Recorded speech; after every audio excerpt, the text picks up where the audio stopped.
All right, welcome back to another video. Before we get started, make sure you like, subscribe, comment. Now, enjoy this video. Okay, we're back for week 11 of my 5 NFL thoughts. As you know, every single week, I give you 5 NFL thoughts from that particular week. Let's jump right into it with thought number 1. The Tampa Bay Buccaneers are going to go as far as their defense takes them. That's the reality, because their offense can score with anybody. Their offense can go toe-to-toe with anybody. They can put up 30-plus points per game.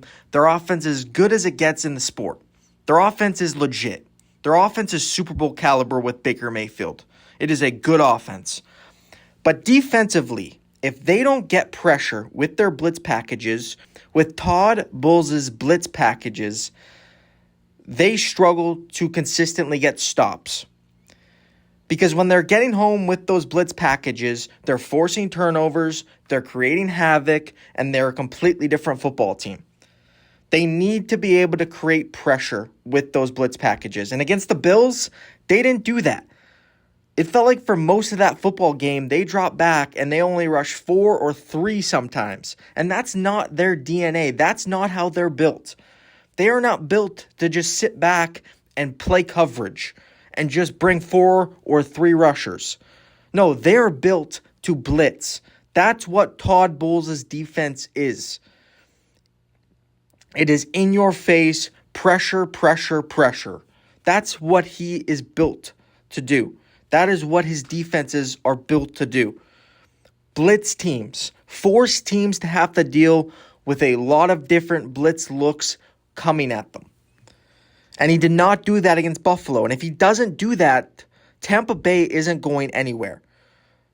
Like I said, their offense is legit and it's good enough. But this defense, how good this defense is, that's what's going to decide how far the Tampa Bay Buccaneers go in the playoffs. Can this defense consistently create pressure on quarterbacks and force mistakes out of offenses? If they can do that, they have a legit chance to go far in the playoffs.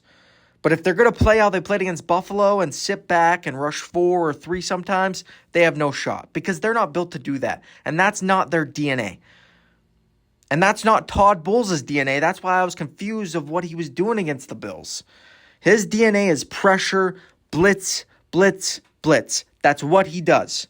And if he does that and they successfully do it and teams struggle to handle those blitz packages, the Tampa Bay Buccaneers are a scary, scary football team.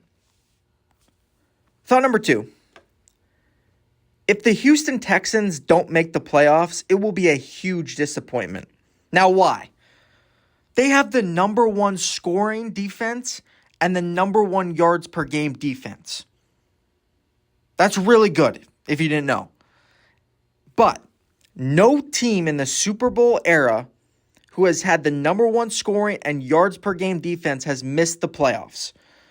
So if this team, who has that level of defense, misses the playoffs, it's a huge failure on the offensive side of the ball. Because when you have this defense is Super Bowl caliber. This defense can go out right now and play any offense in the NFL. They've proven it. So it all comes down to the Texans' offense. Can the Texans' offense consistently score the football and move the football? They don't even have to score 25 a game. I think if they just score 20 a game, they're going to have a chance to beat a lot of good football teams. But they have to at least do that. They have to at least do the bare minimum. Because this defense can take them all the way. This defense is legit. If you look at their 2 edge rushers, Danielle Hunter, Will Anderson, they got 2 legit corners in Kamari Lassiter and Derek Stingley Jr. They got a nickel who's one of the best nickels in the game in Jalen Petrie. They have studs all over that defense. Their defense is legit. There's a reason they're number 1 in both scoring and yards per game. Because they have the talent all over that defense. But if this team does not make the playoffs, that offense has to adjust. That offense, there better be changes coming to that offense next year. Because it would be a huge disappointment if they don't make the playoffs with this caliber of defense. This is a type of defense that can carry you to a Super Bowl. They are that good.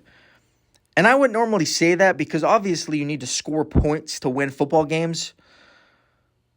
But this defense can legitimately shut down any offense. They're that good.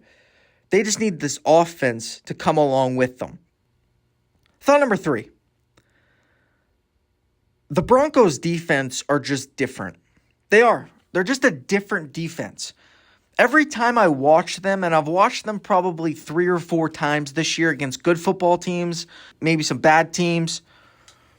But every time I watch them and I watch their defense, when the teams they play get into 3rd and 7 plus, it feels like they have no chance. It feels like that possession's going to be over because of the Broncos' defensive line. When you look at Bonito, Allen, Cooper, those guys, they can consistently create pressure. Their get-off, how quick they are to get back to the quarterback, it is special to watch. It is legit. It is a legit thing to watch. And every time a team is in 3rd and long, it feels over. That series feels over because of that defensive line. This is another defense that can carry a team to the Super Bowl. Watching the Broncos defense this year has been special. I think they lead the NFL in sacks by a good amount. It's not even close who number 2 is compared to them. They just consistently get back to the quarterback. It doesn't matter who it is. It doesn't matter what O-line they're playing. They can just consistently create pressure over and over and over again. And they don't have to do it with any blitzes. They can just do it by rushing 4 guys. And their 4 guys are as good as anybody in football. Their 4 guys can consistently get home as good as anybody in the NFL. And it is special to watch. Thought number 4. Dan Campbell made the right decision going forward on 4th down 5 times. He did. Now, why? This is who Dan Campbell is. So if he doesn't go for it on 4th down when he normally does, I think his team will look at him differently. His team will start to not believe in him, or they might start to think that he doesn't believe in them. There's a psychological thing with Dan Campbell going for it on 4th down and why he keeps doing it. Because I think he needs to show his team he's not changing no matter what. No matter who they're playing, no matter what game it is, he's going to be his aggressive self. He's going to consistently be aggressive. So did it cost them the game? Probably. But I think you have to live with it. Because that's who Dan Campbell is. And if he starts to not do that, then I think you have bigger problems to worry about. Then I think you have to start worrying about, is this team losing trust? Is he starting to lose trust in his football team? Is the team starting to lose trust on him? This is psychological now because now this is ingrained in the Detroit Lions. That they go for it consistently on 4th down. They're aggressive no matter what, no matter the game, no matter who they're playing. They're always going to be aggressive. So did it cost them this game against the Eagles? Absolutely, probably 100%. But he had to do it because that's who he is. He's an aggressive head coach. He takes risks that most head coaches would not take, but he does it. But he has to keep doing it to show his team that he's not changing no matter what, no matter who they're playing, no matter when they're playing, no matter what game it is, no matter if they're home, on the road, doesn't matter. He's not changing. He is always going to be aggressive. And now my 5th and final thought here in week number 11. Here it is, thought number 5. I'm curious to watch Quinin Williams the rest of this season with the Dallas Cowboys because I talked about it after the trade deadline when he was traded from the Jets to the Cowboys. I did not like the trade because if you were going to do this, why didn't you just keep Micah Parsons? That was my stance. But if he is going to play like he did against the Raiders on Monday night, where he was fantastic, I'm not saying he has to put up the same numbers that he put up against the Raiders in one game. I'm not saying he has to consistently do that.